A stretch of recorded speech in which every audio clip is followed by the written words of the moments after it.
Rules relating to cheque receive, कि जब हमें चेक मिलेगा तो उससे रिलेटेड कुछ रूल्स हैं, वो रूल्स हमें फॉलो करने हैं। कि जब हमें चेक मिल रहा है तो उससे रिलेटेड रूल्स हैं, वो रूल्स हैं। रूल नंबर 1 है इफ़ चेक रिसीव, कि हमें चेक मिला and deposit in bank on the same date, कि cheque if cheque received and deposit in bank on the same date, कि जिस डेट को हमें चेक मिला उसी डेट को हमने बैंक में चेक को डिपॉजिट कर दिया। ठीक है, जिस डेट को हमें चेक मिला उस डेट को हमने बैंक में चेक डिपॉजिट कर दिया था। Received and deposit in bank on the same date. 5 जनवरी को हमें चेक मिला और 5 जनवरी को ही हमने उसे बैंक में डिपॉजिट कर दिया। इसका मतलब ये हुआ कि 5 जनवरी को हमें चेक मिला और 5 जनवरी को ही हमने चेक बैंक में डिपॉजिट कर दिया। तो चेक बेटा किसी से मिला होगा, तो जैसे चेक हमें मिला मोहन से, ठीक, मोहन से चेक मिला और उसी दिन बैंक में जमा कर दिया, तो उसकी एंट्री आएगी बेटा टू मोहन, किस कॉलम में? Bank column. तो अगर चेक हमें मिला सेम डे डिपॉजिट हो गया तो उसको एंट्री आप लिखोगे टू मोहन, जिससे मिला उसका नाम बैंक के कॉलम में। तो जब भी कोई कैश आएगा टू में एंट्री, चेक आएगा टू में एंट्री, कैश जाएगा बाई में एंट्री, और अगर हम किसी को चेक दे रहे हैं तो बाई में एंट्री। ये है रूल नंबर 1। अब आता है रूल नंबर 2। रूल नंबर 2 है if check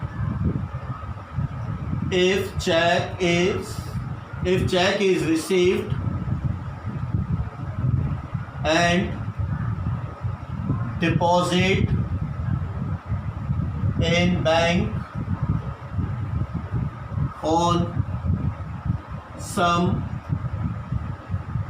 another day,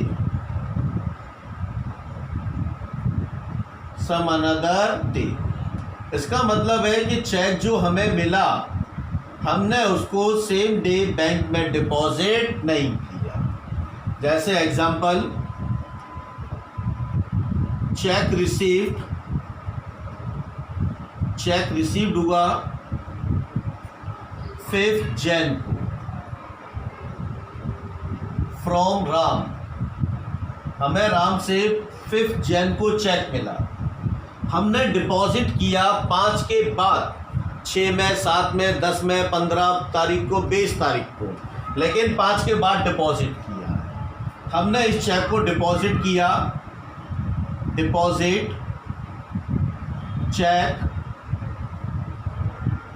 deposit cheque in bank on 10 जनवरी, कि हमें जो मोहन से 5 तारीख को चेक मिला था हमने डिपॉजिट बैंक में किया 10 तारीख को। तो बेटा अब 2 ट्रांजेक्शन हो गए, एक ट्रांजेक्शन हो रहा है 5 तारीख को और एक ट्रांजेक्शन हो रहा है 10 तारीख को। तो अब इसकी 2 एंट्रियां बनेंगी, क्योंकि 5 तारीख को हमें चेक मिला तो डिपॉजिट तो हमने किया नहीं, तो इसकी जनरल एंट्री बनेगी cheque in hand account debit, cheque in hand journal बनेगी बेटा 5 को, चेक इन हैंड 5 तारीख को डबल कॉलम में नहीं जाएगी, जर्नल बनेगी। तो cheque in hand account debit to किससे मिला? राम से। ये एंट्री कब की है? ये एंट्री हमने बनाई 5 जनवरी को। कब बनाएंगे? 5 जनवरी को जर्नल बनाएंगे। जो भी अमाउंट है अमाउंट इसके सामने लिखते, जैसे ₹2000, तो हमने यहाँ 2000 लिख दिए, 2000। अब ये डिपॉजिट हो रहा है 10 तारीख, तो डबल कॉलम में जो एंट्री होगी बेटा 10 जनवरी की, 5 जन की जर्नल बनेगी। 10th को जब हम चेक को डिपॉजिट कर रहे हैं तो उस दिन हम डबल कॉलम में एंट्री करेंगे। तो ये डबल कॉलम में एंट्री करके दिखा रहा हूँ, लेकिन ये किस डेट में एंट्री होगी बेटा? ये एंट्री होगी 10 तारीख को। कब एंट्री होगी? 10। Cash column, bank column, cash column, bank column. जब आपने बैंक में डिपॉजिट किया, ये एंट्री हम कब की कर रहे हैं? 10 जनवरी। ये 5 जनवरी की एंट्री हो गई और ये एंट्री है 10 जनवरी। तो 10 जनवरी को हम जो है एंट्री करेंगे टू चेक इन हैंड। इसके नाम से एंट्री होगी, टू चेक इन हैंड के नाम से एंट्री होगी। किस कॉलम में? बैंक कॉलम के अंदर। किस कॉलम में एंट्री करोगे? बैंक कॉलम में। किस नाम से? टू चेक इन हैंड के नाम से। तब ये 2 ट्रांजेक्शन हो गए, एक 5 का, तो 5 की जर्नल बनाई, 10 को डिपॉजिट किया, तो 10 तारीख को डबल कॉलम में एंट्री की, 2 साइड में, क्योंकि आप चेक डिपॉजिट कर रही हो तो इससे आपका बैंक बैलेंस बढ़ेगा। किसके नाम से? चेक इन हैंड के नाम से। कितने रूल हो गए? 2 रूल हो गए। ठीक। अब बेटा रूल नंबर 3, और रूल नंबर 3 है if cheque received and endorse it to some another person, कि हमें चेक रिसीव हुआ और वो चेक हमने किसी अनदर पर्सन को एंडोर्स कर दिया। एंडोर्स का मतलब होता है ट्रांसफ़र कर दिया। कैसे? जैसे ए बी, हमें ए से चेक मिला, ये हम बिजनेस के ओनर हैं, हमें ए से चेक मिला 5,000 का। ये चेक उठा के हमने किसको दे दिया? बी को दे दिया। क्या हमें पैसे देने थे? पैसे थे नहीं। हमने कहा भाई ये चेक है हमारे पास, ए से मिला है, तुम ले लो, बैंक में डिपॉजिट कर देना। हमने एंडोर्स कर दिया। एंडोर्स होता है बेटा पीछे लिख के सिग्नेचर कर दिए जाती है।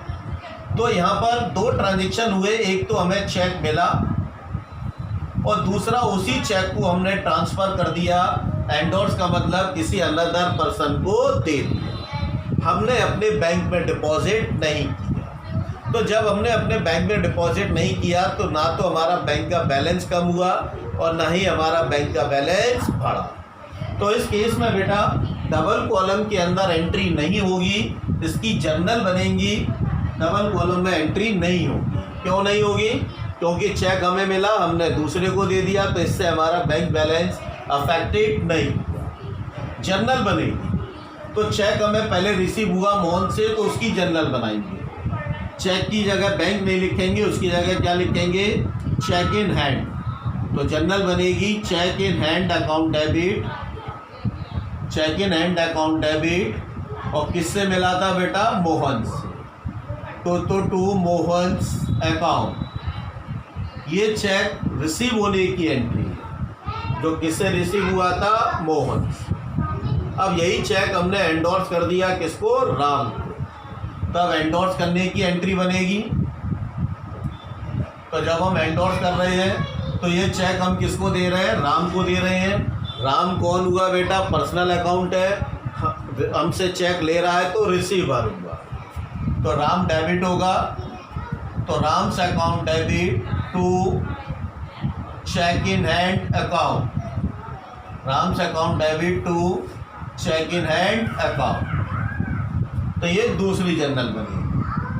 कितनी जर्नल बन गई? 2। डबल कॉलम में एंट्री नहीं। एक लास्ट केस और है, केस नंबर 4। तो केस नंबर 4 है if cheque received,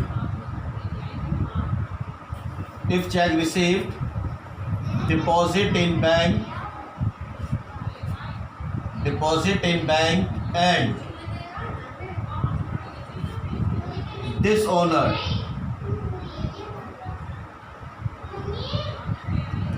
and check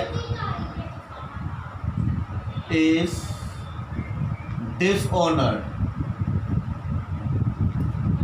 if cheque received, हमें चेक मिला, डिपॉजिट इन बैंक, बैंक में डिपॉजिट कर दिया, एंड चेक इज डिसऑनर्ड, कि चेक डिसऑनर्ड हो गया।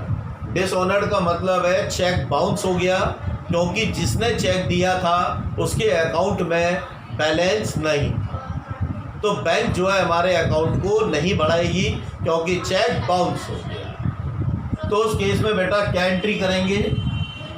तो उस केस में एंट्री देखो ये बनेगी,